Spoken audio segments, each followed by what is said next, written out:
I know how frustrating it is, but you just can't rush this. It takes time. And I sat there watching her audition tape with tears streaming down my face and thought it was almost as if I felt like I was watching myself. A couple of days after she'd been given the role, she turned up on my doorstep with a big bunch of flowers, and we just really clicked at that point and became friends. And we had lots of long, in-depth conversations. And what really moved her was not so much what I'd been through in the physical sense, but what I'd lost in the sense of my womanhood. I guess that really touched her. Sooner or later, one way or another, this is an issue that must be faced. But I knew I had to at least go out there and give it a go. Never Tell Me Never launched this new career of the speaking circuit. I tell my story, and within that story is lots of messages, and everyone will take something different away from it. There isn't one presentation that I've done where I haven't felt that someone has been profoundly affected by hearing my story. It's what I came back for. Now, the story was Janine, the champion athlete, Janine has the accident, Janine goes flying, Janine meets Tim, and everything ends happily ever after, but not quite. You know, I talk a lot in my presentations about learning to love the hills, because that was my philosophy in training. I always trained on the hills. Made me strong, I learned to love the hills. So I thought, you know, I've had the big accident, I've had the big hill in life, and yeah, it's happily ever after. But that wasn't the case. Just explain what happened. Well, Tim was flying for Qantas, and he was doing his training on a different aircraft, and he ended up having a breakdown. And we went through years and years of trying to get some answers from doctors. You know, I guess ultimately the diagnosis that we got was, bipolar disorder. And this ended his flying career? It did. And ultimately ended our marriage. I can remember sitting in the doctor's surgery after he had been, and the doctor saying to me, well, I just want to be honest with you and let you know that not many marriages survive this. And I thought, well, he doesn't know me, Janine the machine, I've survived everything. I'm going to survive this. We have an incredible marriage. And the irony of all of this is that there I was, the motivational speaker, out there helping everybody, coming home to this family situation where I had a sick husband who couldn't get out of bed, and I couldn't make him better. As hard as I tried, I couldn't. There's a big paradox in all of this. Absolutely. So I did eventually, go on medication after, I put it off for a long time, and that at the time got me through a very difficult period in life. What did you learn from this personal experience in this marriage breakup that you hadn't learned from the accident? I learned about personal responsibility.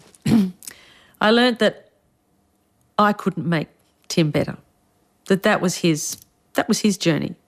We can meet and share our lives with different people on our own journey, but ultimately it's up to us. I realised that my responsibility was towards my children and keeping their lives functional and keeping myself well so that I could care for them.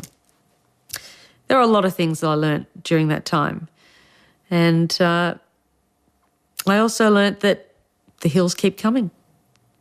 Well, as it happens, the end of that marriage, painful though it was, wasn't the end of your romantic life.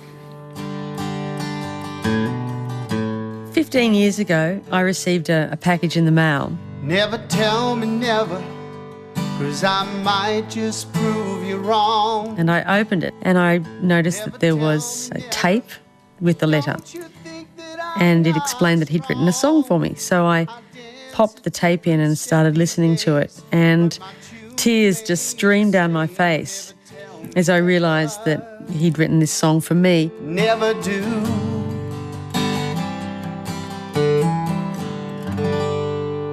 Okay, so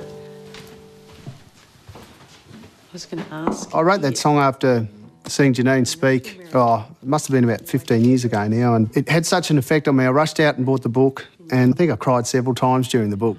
So out came this song, and I sent Janine a copy with a letter saying, you know, I want to play this song because I think it came out all right. And got a phone call a couple of days later saying, you've made me cry for 2 days, and that started a connection that really 15 years later, here we are, we've sort of reconnected. Yeah, I won't have the kids that weekend.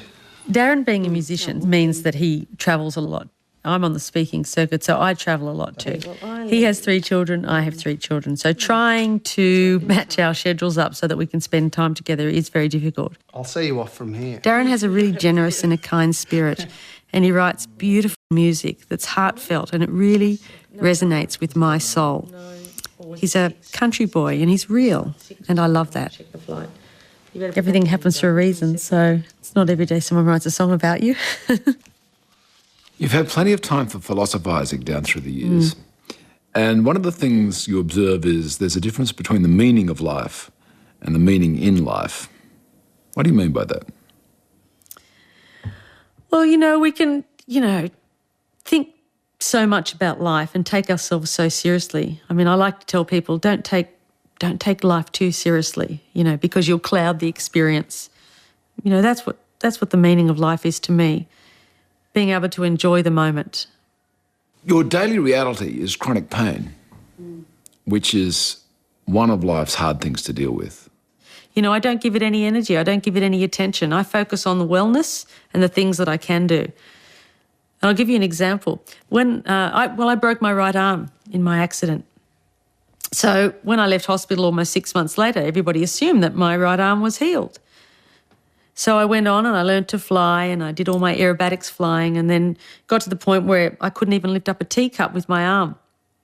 So 6.5 years after my accident, they x-rayed my arm and it was still broken. Everyone said, didn't it hurt? And I go, yeah, but so did everything else in my body. But I didn't focus on it. I was so focused on flying and learning how to fly that I didn't even notice. As time has passed since my accident, my understanding of what happened in the accident and what has happened since has increased. You get out of life exactly what you put into it. So it's about, looking at, what's important to you and making sure you give something back. But probably most importantly, being grateful, because I think that when you're grateful for life, then life just keeps giving you things to be grateful for. Janine, it's been good talking to you. It's been great talking to you too, Peter.